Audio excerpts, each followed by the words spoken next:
Buenas tardes, Fabiana. Gracias por acceder a esta entrevista. Voy a hacerte unas preguntas para no robarte tanto tiempo. La primera pregunta, Fabiana, en tu opinión, ¿qué es la evaluación? Bueno, yo considero que la evaluación es un proceso por medio del cual uno puede ver si se cumplieron los objetivos que previamente se fijaron. Cuando yo realicé mi tesis de la maestría, lo que dio lugar al planteamiento del problema de investigación fue justamente una evaluación realizada por un alumno. Era una evaluación de tipo diagnóstico inicial, antes de comenzar un tema, ¿no? Esa evaluación consistía en que el alumno debía resolver 5 ecuaciones de primer grado, pero la característica particular es que de esas 5 ecuaciones, en 3 de ellas la incógnita estaba representada por la letra X, la comúnmente utilizada. Y 2 de esas ecuaciones tenían otro tipo de letras. En una se utilizó una A y en la otra se utilizó una P. Y lo llamativo de la evaluación fue que el alumno resolvió correctamente las 3 ecuaciones donde la incógnita era la letra X, estaba representada por la letra X, pero no resolvió directamente las ecuaciones donde la incógnita estaba representada por otra letra que no era la X. Y en tu apreciación, ¿ese alumno sabe resolver ecuaciones? Si el objetivo de la evaluación fue ver si el alumno tiene conocimiento sobre la resolución de ecuaciones, entonces sí, el objetivo está cumplido, porque el alumno demuestra que puede resolver ecuaciones. El problema en la evaluación es otro. La información que nos da esa evaluación, además de que el alumno puede resolver las ecuaciones, es otra. ¿Y cuál será? Y bueno, si uno considera la teoría de los registros semióticos planteada por Duval, el problema que presentaba ese alumno o la información que nos brinda esa evaluación es que el alumno no reconoce a las expresiones que tienen otra letra representando la incógnita como una ecuación. No que no puede resolverlas o que no sabe resolverlas, sino que no las reconoce. Es un problema de registro semiótico, es decir, de representación simbólica. No es un problema en la resolución de las ecuaciones. Entiendo. Pero por lo general, el docente le asigna 2 puntos a cada una de los 5 ejercicios, por lo tanto resolvió 3, tiene un 6. En el mejor de los casos, porque si cometió algún error también en la resolución ya va a tener menos nota o va a ser un desaprobado. Claro. Entonces se ve un desconocimiento de lo que el alumno está demostrando, digamos, valga la redundancia, un desconocimiento del conocimiento adquirido por el alumno. Claro. Entiendo perfectamente. Entonces, Fabiana, en tu opinión, ¿qué apreciación debería hacer el docente de esa evaluación en particular? Bueno, ¿qué apreciación debería hacer? Es lo que estaba diciendo. Reconocer que el alumno sabe resolver ecuaciones y que el problema de fondo es otro. Es el reconocimiento del objeto matemático denominado ecuación. Entonces hay que tratar esa situación de otra manera. Pero por lo general el docente lo que hace es colocar una calificación respecto a la cantidad que pudo el alumno resolver, no a la calidad del conocimiento. Y sin duda la calificación afecta directamente al estudiante, Es decir, de manera positiva o negativa. Claro. Y lo predispone de manera positiva o negativa a recibir y a desarrollar las actividades de enseñanza y aprendizaje. Es decir, la calificación numérica, el docente tiene que ser muy consciente de que tiene una influencia directa en la predisposición del alumno. Por eso, la cuestión de la evaluación es para mí uno de los temas primordiales que debe ser revisado en todo el proceso de enseñanza y aprendizaje. Debería ser una política de educación a nivel nacional, entonces, cambiar nuestra manera de evaluar. Debería estar considerada la revisión de las formas de evaluar, de los criterios de evaluación dentro de las políticas educativas. Considerando esto que estás diciendo, es común en matemática que los docentes generalmente hagan este tipo de apreciaciones en la evaluación.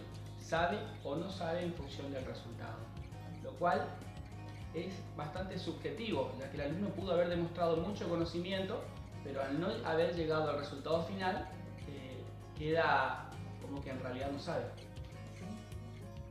Sí, ahí ya se tendría que manejar la teoría del error, que se considera como error, por qué se produce, y bueno, ya sería otra. Yo, como profesor de matemática, también soy consciente de que no hay una retroalimentación en cuanto a la corrección del examen alumno, esa devolución tan necesaria que el docente debe hacer, docente y alumno. En tu opinión, ¿cuál podría ser el factor fundamental por el cual los docentes no nos tomamos ese tiempo generalmente con el alumno? Bueno, en primer lugar, justamente es la falta de tiempo. La falta de tiempo, porque hay una realidad, la hora cátedra se termina.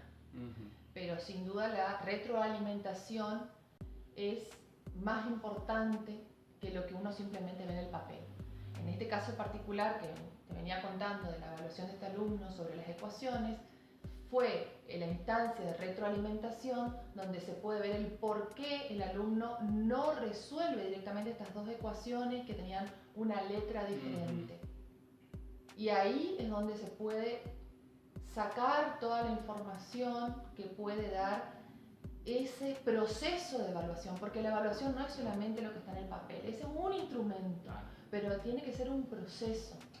Y está en la retroalimentación el descubrir qué hay en el trasfondo de lo que se vio reflejado en el papel.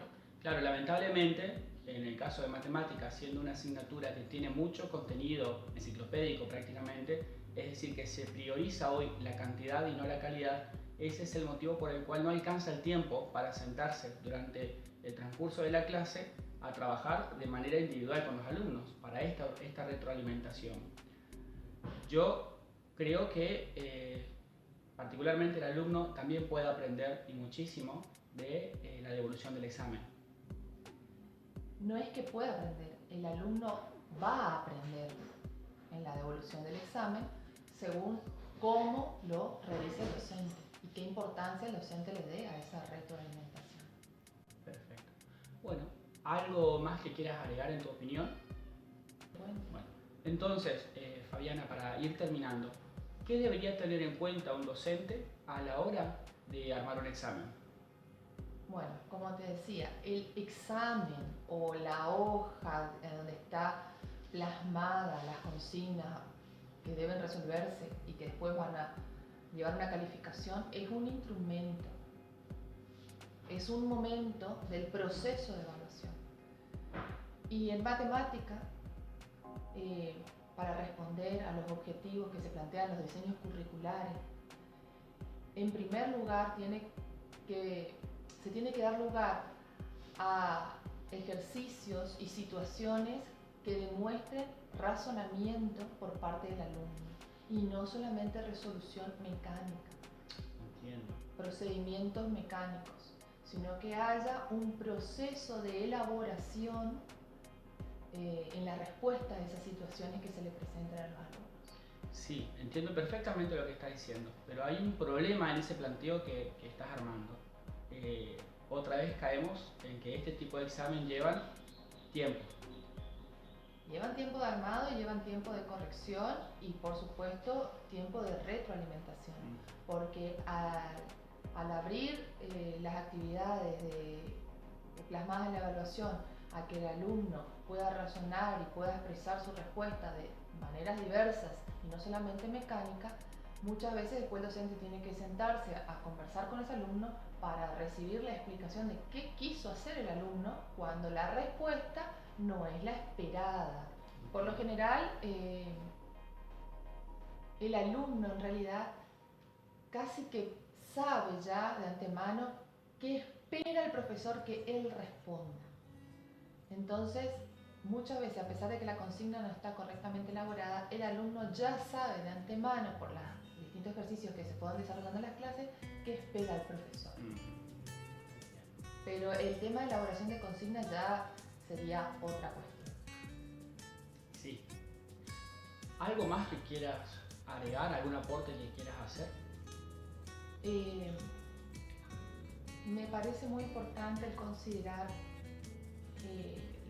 el efecto que tiene la calificación numérica sobre la emoción del alumno en el aula de matemática. El docente tiene que ser consciente de que ese poder que tiene en sus manos de poner una calificación numérica va a influenciar en los sentimientos y en las emociones de los alumnos y en su desarrollo frente al estudio de los contenidos de matemáticas. Por lo tanto, creo que todos los docentes debemos ser criteriosos al momento de poner una nota. Entiendo perfectamente, ya de por sí está el estigma. El alumno sabe que tal día tiene una evaluación y ya viene con el temor, los nervios, pensando de que es un momento en el cual no va a ser evaluado en cuanto a contenido académico, sino va a ser evaluado de forma tradicional, saber que tiene que llegar a un resultado y punto. Además hay que tener en cuenta que los alumnos son personas, individuos con particularidades y cada uno tiene diferentes formas de expresar. La evaluación entraña un proceso de comunicación, donde el alumno tiene que expresar y comunicarse. No todos tienen las mismas capacidades en la comunicación.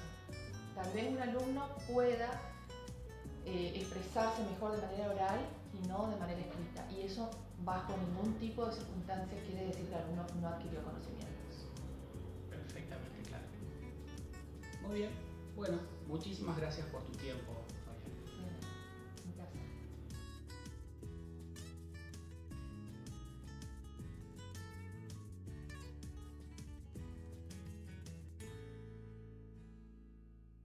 Debatir sobre la evaluación como parte integral justamente es para qué sirve.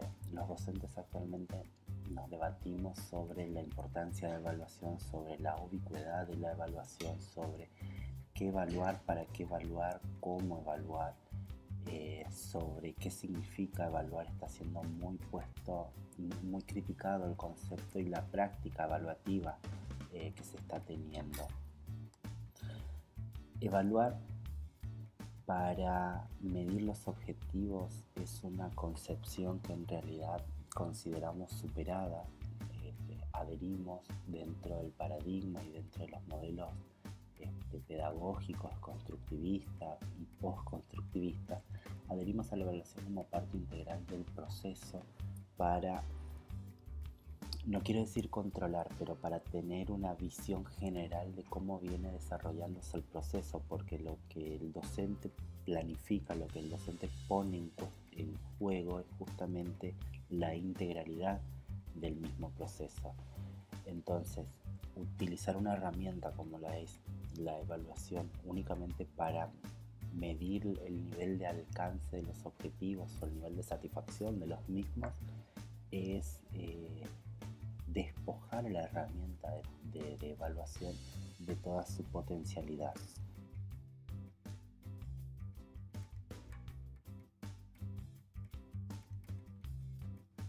Uno de los mejores interrogantes que tenemos dentro de la práctica educativa es justamente para qué se evalúa. En este sentido, la evaluación es un término polisémico multivalente. ¿Para qué? ¿Para qué sirve? ¿Para qué se evalúa? ¿Para quién? Deberíamos diferenciar dentro de la evaluación áulica, dentro de la evaluación de contenidos y desarrollo curricular, la evaluación que hacemos los docentes sobre el contenido, la evaluación que hacemos los docentes sobre el grupo, la evaluación que hacen los estudiantes sobre su propio proceso de enseñanza-aprendizaje. La evaluación es compuesta de varios ejes. El eje motor justamente está asociado a la evaluación como una instancia de acreditación, entonces es evaluar para acreditar contenidos, para aprobar una materia, para eso. Otra cuestión sobre la evaluación es evaluar para retroalimentar el sistema de planificación, para retroalimentar la práctica educativa del docente. A la institución escolar la evaluación le sirve justamente desde la concepción de desarrollo curricular, de niveles de planificación o niveles de concreción curricular. Recordemos que la institución está tercera en la famosa escala de desarrollo curricular, planificación a nivel nacional, planificación regional y en la institución. Entonces, la institución viene siguiendo a través de herramientas de evaluación continua cómo es el desarrollo curricular que se produce hacia adentro. Los docentes, ¿para qué evaluamos? Los docentes evaluamos para acreditar, los docentes evaluamos para controlar, los docentes evaluamos para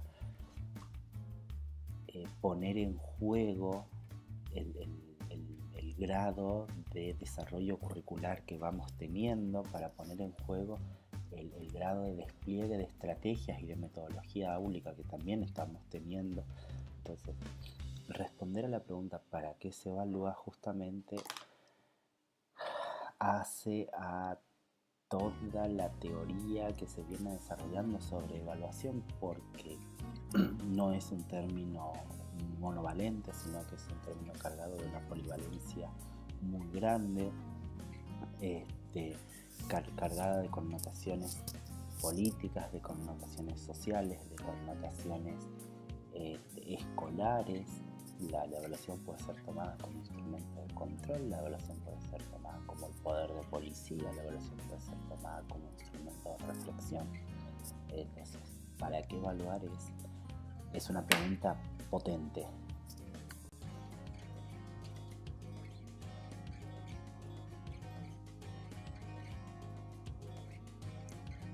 ¿Qué características presentan en general las evaluaciones de lenguas extranjeras o de ciencias de la educación, que son mis áreas de incumbencia? Yendo a las lenguas extranjeras, la evaluación tiene que ver con la metodología de enseñanza y con el modelo pedagógico con el que se está desarrollando actualmente. Pero el parámetro que rige la evaluación en lenguas extranjeras es justamente la comunicabilidad en el proceso de enseñanza-aprendizaje. Lo que buscamos los docentes de lenguas extranjeras es que el alumno en primera instancia pueda comunicarse en la lengua como el vehículo de comunicación. A partir de ahí vamos construyendo la perfectibilidad del conocimiento. Si el pibe se puede comunicar, ya estaríamos prácticamente en los primeros niveles cumpliendo con nuestros propósitos y objetivos. Después vamos incrementando los niveles de lengua y cerrando los ejes como para como para perfeccionar el proceso, sino para hacerlo perfectible. Nunca vamos a tener un producto acabado, si ese fuera el término, sino que vamos a tener siempre un nivel superior, un nivel de estadio de lengua mayor. En ciencias de la educación, las características que presenta la evaluación. Bueno, en ciencias de la educación la evaluación es, primero, que es en español, entonces los pibes deberían ser capaces de comunicarse, y después, en mi caso es pedagogía y es psicología educacional. La evaluación sirve no solamente como una instancia donde los alumnos de la formación docente van a adquirir el conocimiento pedagógico, el conocimiento en psicología de la educación, sino que lo van a hacer propio. Esto quiere decir la evaluación procesual, la evaluación sumativa y la evaluación diagnóstica tienen que estar puestas en el foco de la aprehensión del conocimiento para volverlo partes integrantes de sus prácticas y de sus metarreflexiones.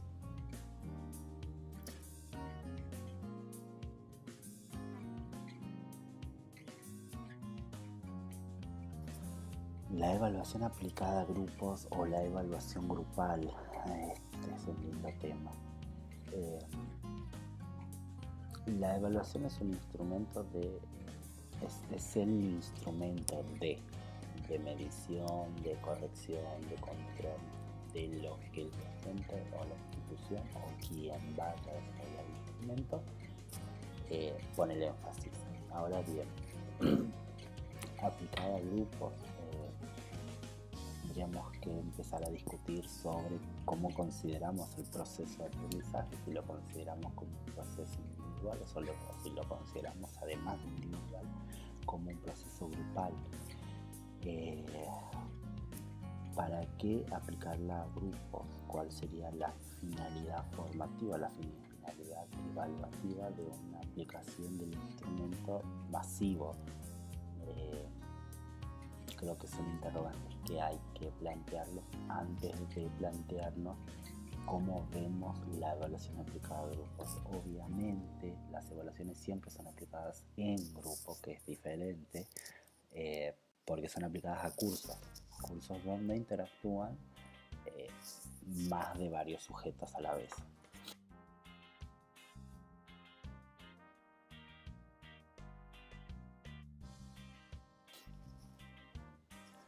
¿Qué pienso de una evaluación fuera del aula?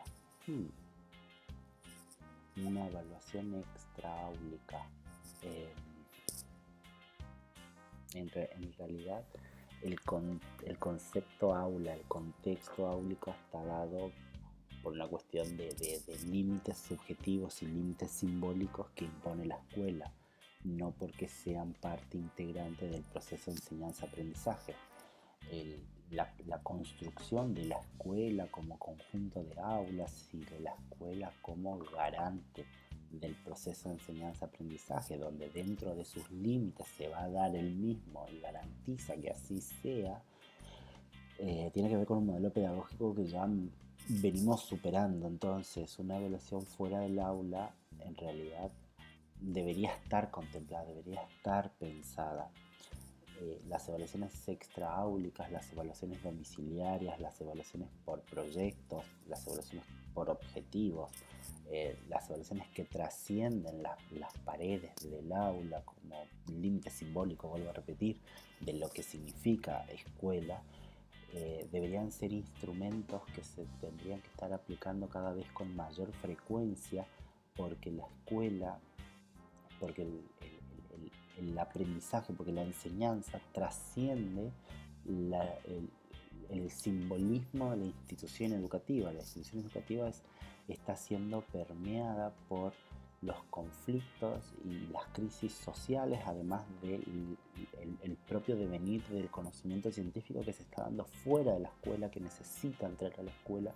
Entonces, pensar en evaluaciones que hacen el camino contrario, sino que trascienden la escuela para instalarse en la comunidad, en la sociedad, en la crisis, en el devenir del conocimiento científico, tendría que ser parte del trabajo cotidiano de nosotros los docentes.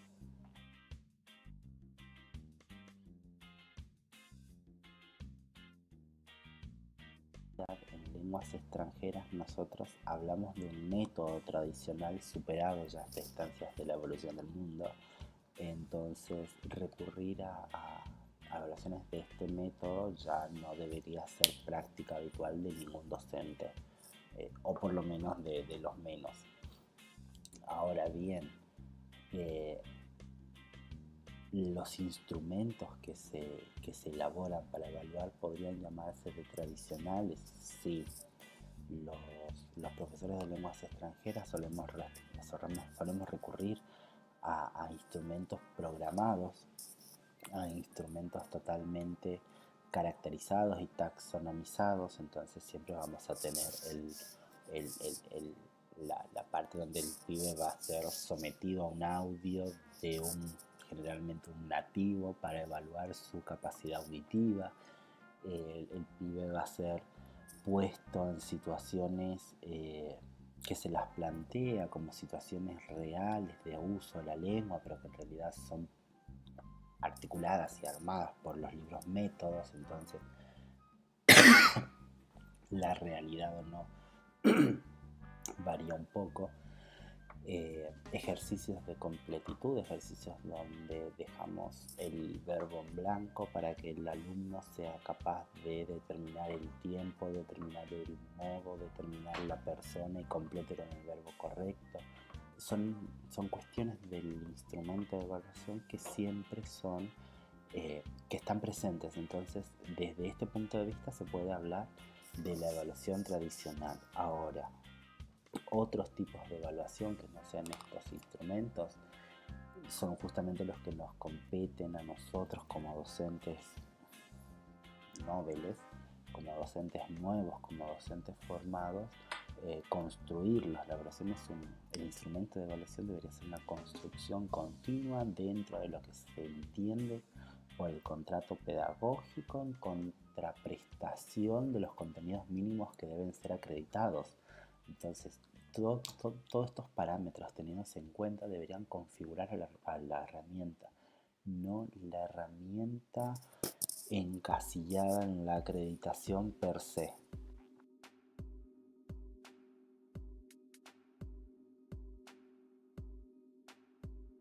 Bueno, si adherimos a la planificación como un continuum, como un todo, entonces la instancia de evaluación sirve al docente para retroalimentar toda la planificación, que la suponemos flexible, que la suponemos retroalimentable, que la suponemos modificable según cambios contextuales o según cambios del propio desarrollo del proceso de enseñanza-aprendizaje. Entonces, la importancia de la retroalimentación es justamente esta cuestión de ir fijando parámetros, ir fijando hitos, en donde una vez cumplido el hito, vemos cómo seguimos, vemos dónde estamos, vemos si necesitamos frenar con el desarrollo curricular, queriendo decir con esto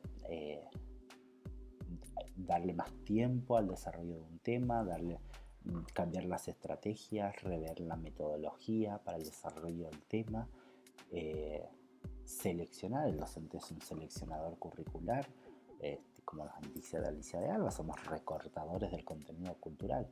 Entonces, una de las funciones del docente es justamente esta, es la de recortar, y el recorte no debería ser al inicio del curso escolar, sino que debería irse dando, además del inicio, debería irse dando en ciertos hitos fijados por el docente, que podrían ser, ¿por qué no?, instrumentos de evaluación para retroalimentar y ver el estado de la cuestión. ¿Cuál es el inconveniente teniendo en cuenta que no es muy practicado en las aulas? Bueno, esto tiene que ver con la práctica docente diaria.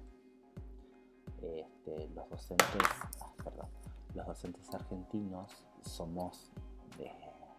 vivimos el día a día, entonces generalmente planificamos por una obligación burocrática institucional, entonces entregamos la planificación al comienzo del año escolar, al comienzo del ciclo lectivo, y nunca más la vemos. En cambio, si la evaluación fuese considerada y fuese puesta en importancia como que un instrumento de retroalimentación, hacerlo en la práctica áulica no sería un trabajo extra, sino que sería el trabajo de todos los días. La escuela argentina, la escuela misionera, debe cambiar sus parámetros, debe cambiar sus prácticas, debe reverse a sí misma, retroalimentarse para poder poner en valor, para poder concretar esta potencialidad de la herramienta evaluativa desde la institución y desde lo áulico para las retroalimentaciones, para que de verdad el beneficiado sea el estudiante, el beneficiado sea el contenido, no por sí mismo, sino el contenido aprendido.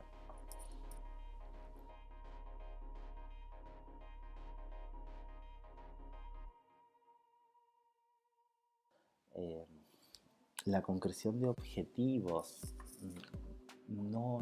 personalmente no adhiero mucho a la postura de objetivos concretables. La enseñanza, el proceso de enseñanza, aprendizaje, si bien ya lo he dicho varias veces, pero trasciende a la concreción y a la completitud de objetivos previamente establecidos por un docente o por una institución o por una jurisdicción.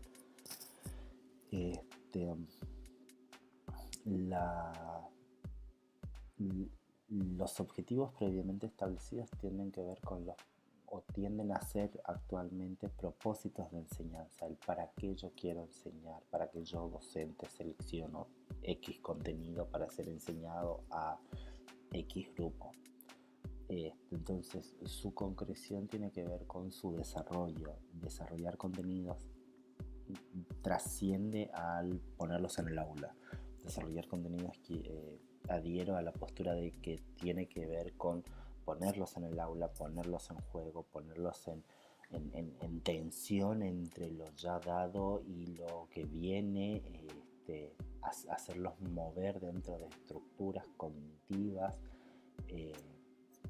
discutirlos, evaluarlos, por supuesto. Tiene que ver con la aprehensión que del mismo harán los estudiantes o no, y si no se realiza esa aprehensión, ese aprendizaje, ver a través de herramientas que se ponen en juego qué pasó. Todo esto tiene que desarrollarse en el curso en el cual uno está actuando, como para hablar de objetivos cumplidos o objetivos concretados.